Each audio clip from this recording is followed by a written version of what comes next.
pinter-pinterlah apa yang harus kamu masukkan, apa yang jangan masuk dalam dirimu. Karena hari ini kan kamu dengar macam-macam, baca macam-macam, banyak. Pikiranmu mesti kacau. Kamu tidak tahu mana yang baik, mana yang buruk, mana yang asli, mana yang palsu. Terlalu banyak yang masuk. Latihanlah jadi tuli.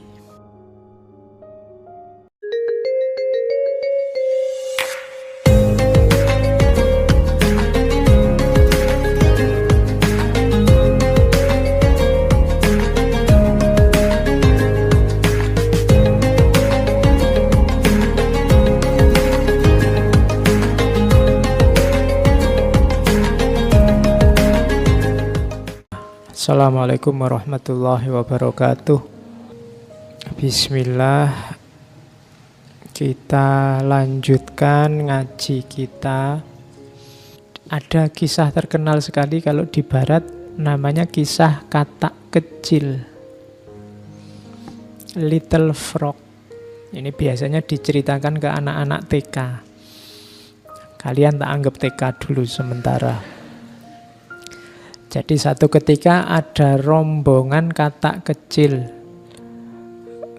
Hari ini kan populer sekali cebong itu ya. Cuma tadi mau tak tulis kisah cebong itu nanti tersinggung kalian. Oke, yo ini kakaknya cebong lah, Percil. Ya. Jadi nanti kalau ada yang ngomong kalian, kamu cebong ya, oh enggak, naik kelas dikit sekarang jadi Percil. Ini kisah Percil, kisah katak kecil. Jadi satu ketika ada Percil, sekelompok Percil yang melakukan lomba naik gedung. Terus karena ini unik, ada Percil yang naik gedung, terus penontonnya banyak, ingin ngerti nanti juaranya siapa. Nah, waktu hari H yang nonton banyak, supporternya banyak, teriak-teriak. Terus dimulailah lomba itu. Tapi penonton ini begitu lihat gedungnya, wah gedungnya setinggi itu, Percilnya kecil-kecil, apa ya bisa nyampe puncak. Maka penontonnya ya komentarnya macam-macam, komentatornya banyak, wah ndak mungkin itu bisa, ndak kuat gak, wong Percilnya kecil-kecil gitu, apa ya bisa. Pokoknya teriakan-teriakan itu banyak, ndak mungkin sampai puncak, ndak akan ada yang bisa mencapai puncak, sekuat apapun kata-kata itu ndak akan bisa mereka sampai ke puncak. Sulit lah, mustahil lah, ndak mungkin lah, teriak-teriak gitu. Percilnya yang naik ya bener, akhirnya ada yang jatuh satu demi satu, ndak kuat, satu demi satu, ndak kuat. Hanya ada satu Percil yang orang teriak apa saja nggak peduli, dia naik terus, pelan-pelan naik. Dan dialah yang juara akhirnya, Percil ini. Setelah si Percil ini juara, wartawan datang ngerubung. Ya. Ngerubung Percil ini, maunya diwawancara, gimana kok bisa menang, kiatnya apa, anunya apa. Tapi diwawancara Percilnya diam aja, cuma tolah-toleh aja. Akhirnya diketahui ternyata Percilnya ini tuli. Jadi dia ndak dengar, jadi waktu orang teriak-teriak ndak mungkin, ndak bisa, sekuat apapun ndak akan mampu, dan seterusnya dia ndak dengar, pokoknya dia jalan aja. Akhirnya nyampe puncak. Bandingkan dengan tadi Percil yang pikirannya terganggu oleh banyak suara dari luar. Nah, ambil pelajaran sendiri dari cerita ini, bagaimana pikiranmu menentukan langkahmu. Pikiran-pikiran yang terganggu oleh macam-macam tadi, ya masuk, merasuk. Kalau isinya rusak-rusak dan jelek-jelek, ya efeknya dalam dirimu juga jelek. Maka pinter-pinterlah apa yang harus kamu masukkan, apa yang jangan masuk dalam dirimu, karena menentukan isi pikiranmu. Ketika orang banyak ngomong mustahil, ndak mungkin, wah sekuat apapun kamu ndak akan nyampe. Itu kan pelan-pelan muncul keraguan, kayak tadi cirinya orang takut. Apa ya aku bisa, kok orang-orang bilangnya begitu, apa ya aku mampu. Akhirnya yang juara yang ndak denger apa-apa. Nah, Hari ini kan kamu dengar macam-macam, baca macam-macam, banyak. Pikiranmu mesti kacau. Kamu tidak tahu mana yang baik, mana yang buruk, mana yang asli, mana yang palsu. Hari ini, kenapa? Terlalu banyak yang masuk. Latihanlah jadi tuli. Sedikit-sedikit. Oke, jadi ini untuk ilustrasi bagaimana kuncinya sebenarnya ada dalam pikiran. Harapan-harapanmu, ketakutan-ketakutanmu.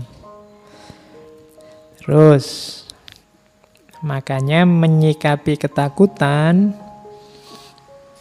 antara lain bisa kalian lakukan ini. Yang pertama, sadari. Tidak apa-apa, orang takut itu alami. Kayak yang kedua, sadari kamu itu takut apa. Coba kamu inventarisir yang kamu takuti apa. Ini kok pekerjaan tidak selesai-selesai, aku ini takut apa sih? Takut capek? Takut kehabisan waktu? Takut apa? Banyak orang bilang sholat malam itu manfaatnya besar. Kok aku males sholat ya? Kok bangun rasanya kok ogah-ogahan? Kira-kira aku takut apa? Seandainya bangun jam 3 subuh misalnya, takut paginya ngantuk, takut kesehatan terganggu, takut, coba dicek. Sebenarnya teman-teman bisa lulus cepat. Aku juga harusnya bisa lulus cepat. Kok aku males-malesan tidak lulus-lulus? Yang tak takuti itu apa? Yang tidak aku inginkan itu apa? Itu kan yang kamu takuti. Nah, sadari, kuncinya kamu menang yang pertama, kamu tahu yang kamu takuti apa. Kemudian, paling tidak pasti yang ada yang kamu takuti yaitu rasa tidak enak. Kenapa kok tidak tekun baca buku? Mungkin karena baca buku itu tidak enak. Lebih enak baca HP misalnya. Itu kan yang penting kamu jelas sekarang yang kamu takuti itu apa. Yang pertama itu sadari, terus ingatkan bahwa itu alami. Sejak kemarin saya wanti-wanti jangan suka marah-marah sama dirimu sendiri. Ingatkan bahwa oh ya alami rasa takut ini, tapi ini tidak terlalu bagus kalau dibiarkan. Jadi tidak harus dirimu dimarahi. Terus persiapkan diri, pelajari rasa takutmu dan hadapi, fight tadi.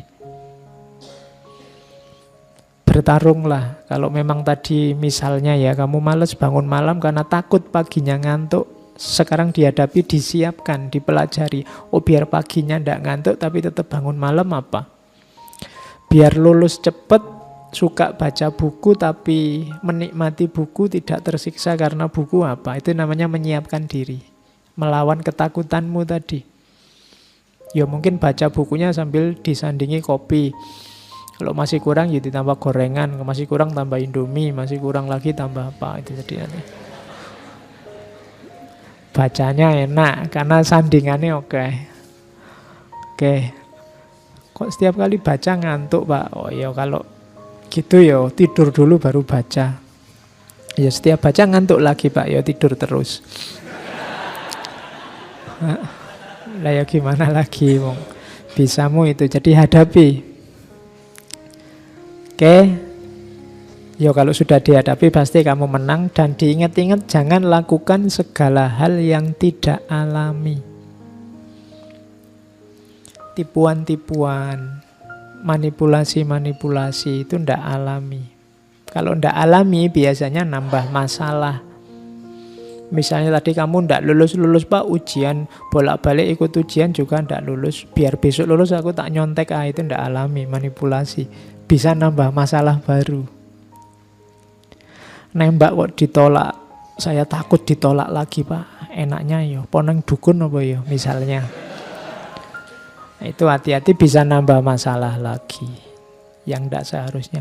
Kok tidak dapat uang Pak, enaknya gimana biar dapat uang? Ya lakukan secara alami saja. Segala yang tidak alami biasanya nambah masalah. Kan banyak itu kan yang tertipu investasi sekian, nanti dalam waktu sekian kaya raya itu. Yang tidak alami-alami itu biasanya panennya masalah. Jangan lakukan yang tidak alami. Taklukkan ketakutanmu secara natural saja, dikalkulasi yang rasional. Oke, terus, nah sekarang kita belajar Freud. Ada ketakutan, itu katanya Freud adalah ketegangan. Seperti saya bilang tadi ya, tension. Yang mendorong orang untuk menyikapinya. Mendorong orang untuk berbuat sesuatu. Biasanya ketakutan itu muncul katanya Freud karena ada konflik antara ego dan superego. Ego itu gampang-gampangannya dirimu sendiri, superego itu lingkunganmu, masyarakatmu. Logika bersama, logika hidup bersama. Ini biasanya ada tension-tension, ketegangan-ketegangan. Itu nanti yang melahirkan kecemasan. Kalau di Freud, takut atau cemas itu ada 3. Yang pertama kecemasan terhadap realitas, takut bahaya yang datang dari luar. Takut dimaki orang, takut disalah-salahkan orang, takut, nah itu disindir orang, takut dikafirkan orang. Nah, itu jenis ketakutan juga. Jadi sumbernya dari luar. Kalau ini normal. Yang pertama. Yang kedua namanya neurotik. Kalau neurotik itu takut egonya keluar jalur, melenceng. Jadi takut sesat, takut gila, takut, nah itu namanya takut tentang dirimu yang kamu khawatirkan. Munculnya ketakutan itu karena mentalmu sendiri. Jadi takut id dan egonya keluar jalur. Bawah sadar nyetir dimensi sadar. Terus keluarnya jelek-jelek. Itu kalau orang disetir oleh bawah sadar, nah, nanti namanya neurotik. Neurosis, kamu tidak sadar sebenarnya yang kamu lakukan itu melenceng. Orang yang takut ini namanya kecemasan neurotik. Ada yang ketiga kecemasan moral. Ini orang yang takut terhadap perilaku moralnya, takut keliru, takut salah, takut tidak beradab, takut tidak berakhlak, takut, itu namanya kecemasan moral. Jadi yang pertama dari luar diri, yang kedua dan ketiga dari dalam diri kita sendiri, tentang hidup kita sendiri. Itulah sumbernya ketakutan. Takut salah, takut keliru, takut sesat. Kalau yang paling atas itu takut realitas dari luar, baik itu yang mengancam fisikmu maupun yang mengancam batinmu.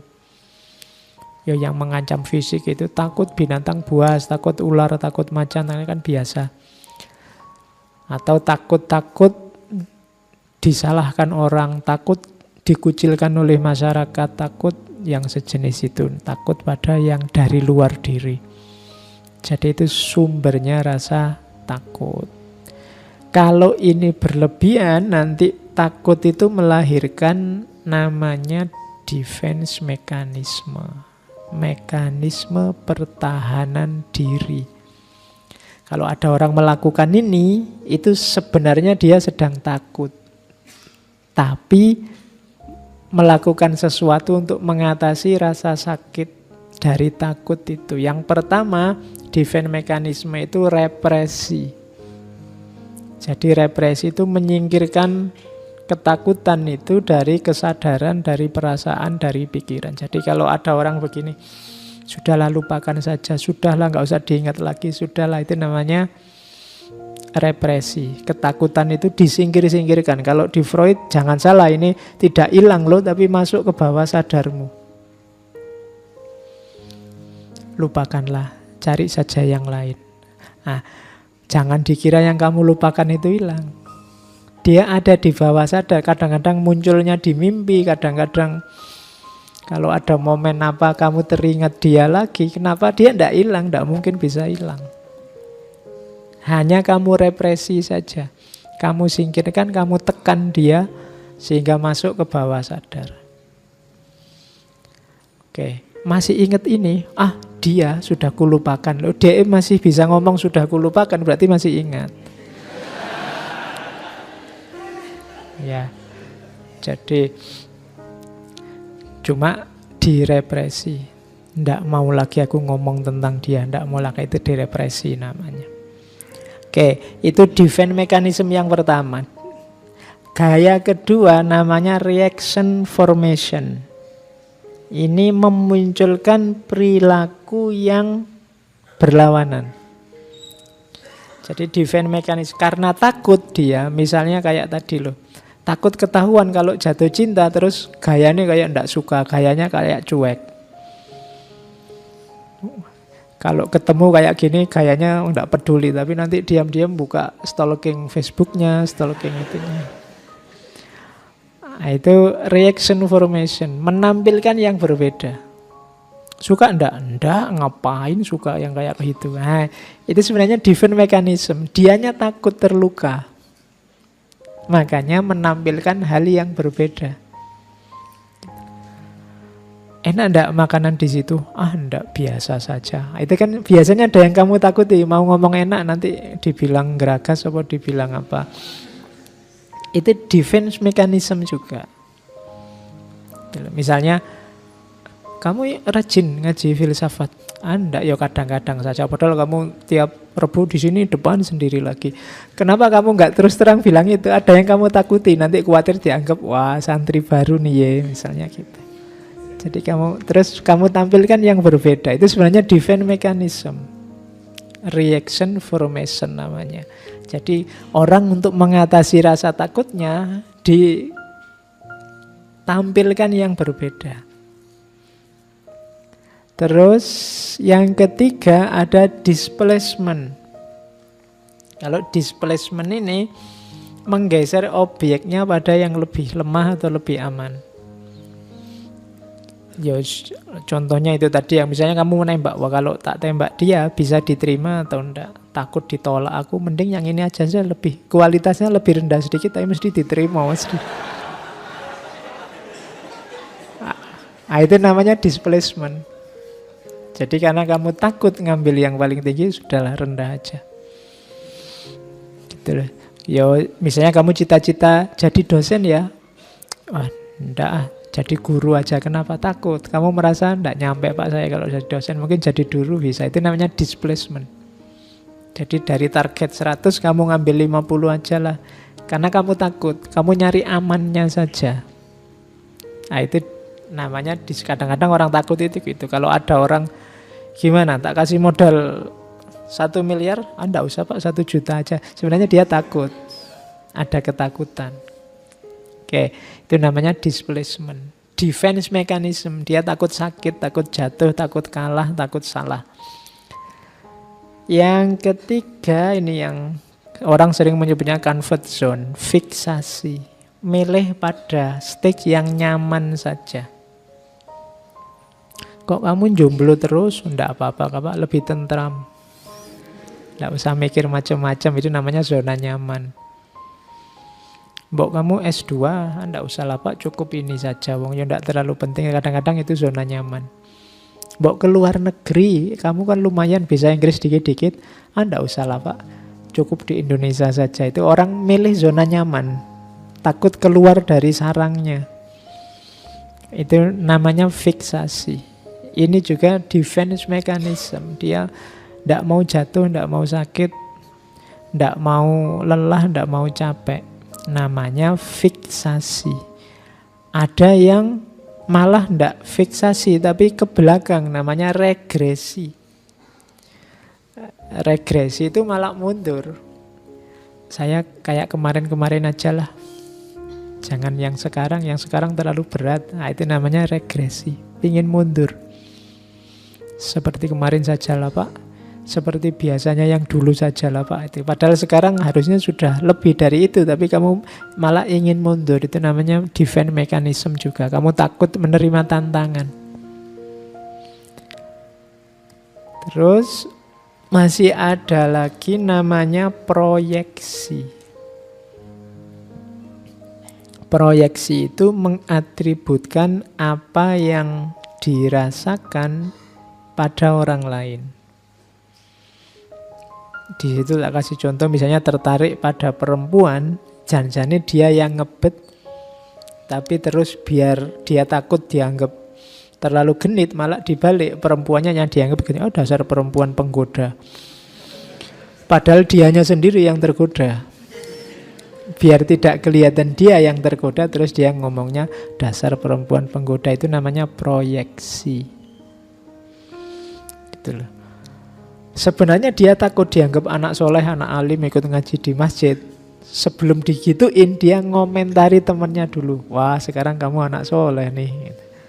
Karena dia takut dia kena duluan. Nah, itu namanya proyeksi. Jadi orang lain yang kamu dulukan. Itu juga defense mechanism. Cara orang untuk tidak tersakiti. Dia takut dianggap yang dia tidak sukai, maka dia proyeksikan ke temannya, ke orang lain. Itu loh. Sebelum orang nuduh aku penyebar hoax, tak tuduh dulu yang sana. Oh, kamu penyebar hoax. Nah, ini defense mechanism. Sebelum dimaki-maki orang, dimaki-maki duluan orang lain. Itu memproyeksikan orang lain di posisinya dirinya. Itu namanya proyeksi. Terus introjeksi. Kalau ini kebalikannya. Introjeksi itu memproyeksikan apa yang ada pada orang lain pada dirinya. Kalau tadi kan dirinya ditempelkan keluar. Kalau ini kebalikannya, orang luar ditempelkan dirinya. Misalnya kamu curang, terus kamu bilang, orang lain kan juga melakukan itu. Sama saja lah Pak. Itu namanya introjection. Ini juga defense mechanism. Sebenarnya kamu ketakutan. Sekarang kalau tidak bohong ya tidak laku Pak. Nah, itu introjection. Orang lain juga melakukan itu semua. Itu namanya introjection. Ini menunjukkan ketakutan. Sadari ketakutanmu, taklukkan. Kalau tidak begitu, kamu nanti hidup dalam kebohongan terus. Dengan alasan orang lain juga begitu. Kok saya sendiri sih yang dikejar-kejar? Yang lain kan juga melakukan salah yang sama, bahkan lebih besar. Itu introjection. Jadi memasukkan yang lain dalam kasusmu. Terus yang ketiga sublimation. Sublimasi itu mengalihkan dorongan, mengalihkan hasrat. Karena kamu takut hasratmu ini ditolak oleh masyarakat, terus kamu alihkan ke hasrat yang bisa diterima oleh masyarakat. Misalnya sebenarnya hobimu musik rock, cuma kalau kamu dengerin musik rock terus, tetangga kamarmu sumpek. Akhirnya ganti sekarang tak sublimasi. Sama-sama musik tapi sekarang ganti qasidah misalnya. Nah, biar tentram, biar setannya keluar. Nah, ini namanya sublimasi, digeser. Hasrat, dorongan, misalnya kamu sangat ingin kuliah, cuma tidak punya uang. Akhirnya digeser ini, tidak jadi kuliah, tapi yang penting mendengarkan aja pengajian, kuliah subuh kan sama saja misalnya. Itu sublimasi. Keinginanmu apa, digeser jadi apa. Itu juga menunjukkan sebenarnya kamu takut. Tidak berani tanding di keinginanmu yang sebenarnya. Di hasratmu yang sebenarnya. Dan yang terakhir, defense mechanism itu rasionalisasi. Rasionalisasi itu nyari alasan pembenar. Jadi rasionalisasi itu berarti sebenarnya itu tidak rasional, tapi dibikin rasional. Kok kamu nyontek? Loh, saya nyontek ini Pak, demi birrul walidain Pak, untuk berbuat ya kan, berbuat baik pada orang tua Pak. Kalau saya nyontek, nanti kan nilai saya bagus. Kalau nilai saya bagus, lulusnya cepet. Kalau saya lulusnya cepet, orang tua saya bahagia, Pak. Jadi ini jangan salah, saya nyontek ini dalam rangka membahagiakan orang tua, Pak. Nah, ini namanya rasionalisasi. Yang tidak rasional dibikin rasional. Gitu loh. Kok orang lain usil sekali sih? Wong ini ya pacar-pacarku, tak bawa ke hotel kan atas biayaku sendiri. Kita suka sama suka, ndak ada paksaan, rela sama rela. Kalau ada resikonya tak tanggung-tanggung sendiri. Kok yang lain cerewet kenapa? Itu rasionalisasi namanya. Jadi sesuatu yang salah, yang ndak rasional dibikin rasional. Itu juga defense mechanism. Oh, saya enggak ngapa-ngapain kok di kamar itu, berdua cuma konsultasi, cuma diskusi, kemudian kan capek terus mandi, kan cuma itu aja kok. Orang nuduhnya macam-macam misalnya. Itu rasionalisasi. Loh, aku sama pacarku berdua malam-malam di kamar itu kita ngaji bersama, tahajud bersama.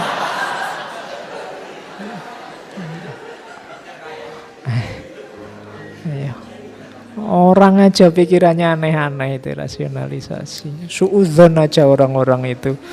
Saya itu ya tahajud kok ya anu segala kan misalnya. Ya tahajudnya sujud terus. Oke. Itu namanya defense mechanism. Jadi cara orang untuk mempertahankan dirinya dari bahaya-bahaya apa yang dia takuti. Nanti kalian perhatikan ya, di sekelilingmu nanti ada banyak sekali gaya-gaya ini. Orang-orang itu sebenarnya dia sedang ketakutan. Ada yang dia takuti terus mempertahankan dirinya. Makanya katanya Freud, sebenarnya manusia itu takut kebebasan. Jadi kehidupan manusia itu dasarnya bebas, tapi manusia itu takut kebebasan. Berarti apa? Hidup manusia itu dasarnya ketakutan.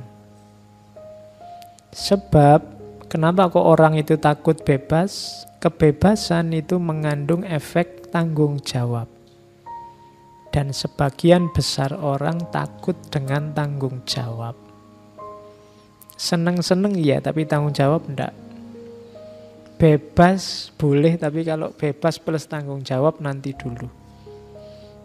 Itu analisisnya Freud begitu.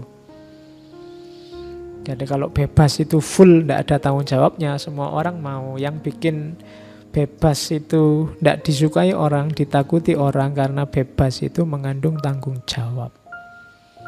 Apa yang kamu lakukan, apa yang kamu katakan, apa yang bahkan kamu pikirkan, kamu angankan, kamu harus siap menanggung akibatnya. Kan itu tanggung jawab.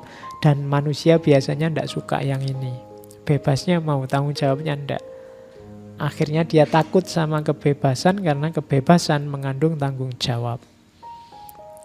Oke, ini sabdanya Freud. Sekarang kita lihat filosof yang lain yang ngomong tentang ketakutan. Epictetus, seorang filosof stoik, filosof stoa. Katanya Epictetus, tugas utama filsafat adalah menjawab kegelisahan, menjawab jeritan jiwa, crying of soul. Katanya Epictetus, memberikan pemahaman. Yang kedua dan yang ketiga, membebaskan dari apa? Sedih dan takut. Itu tugasnya filsafat.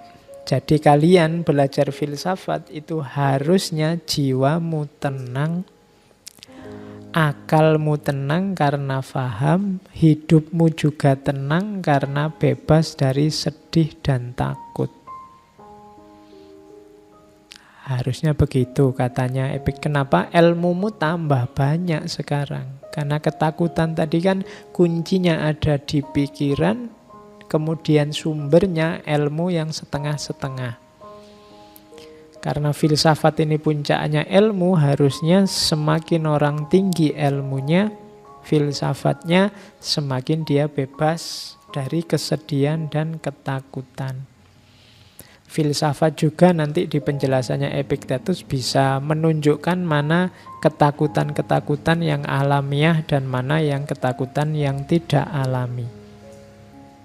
Oke. Rumusnya apa katanya Epictetus? Itu yang kalimat setelahnya bahasa Inggris itu, kapanpun aku melihat orang menderita karena ketakutan, karena nervous, aku berpikir kira-kira apa yang dia inginkan kok sampai dia menderita.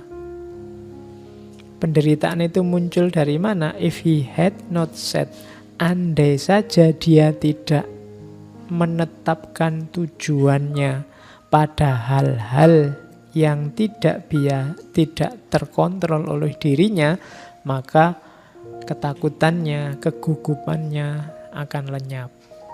Jadi ketakutan itu, nervous itu muncul karena kita targetnya terlalu jauh. Katanya Epictetus. Terus, we suffer more in imagination than we do in reality. Katanya Epictetus, penderitaan kita itu banyak karena imajinasi bukan realitas. Bayangan pikiranmu saja. Ketakutan-ketakutanmu itu hanya bayangan yang ada di kepalamu.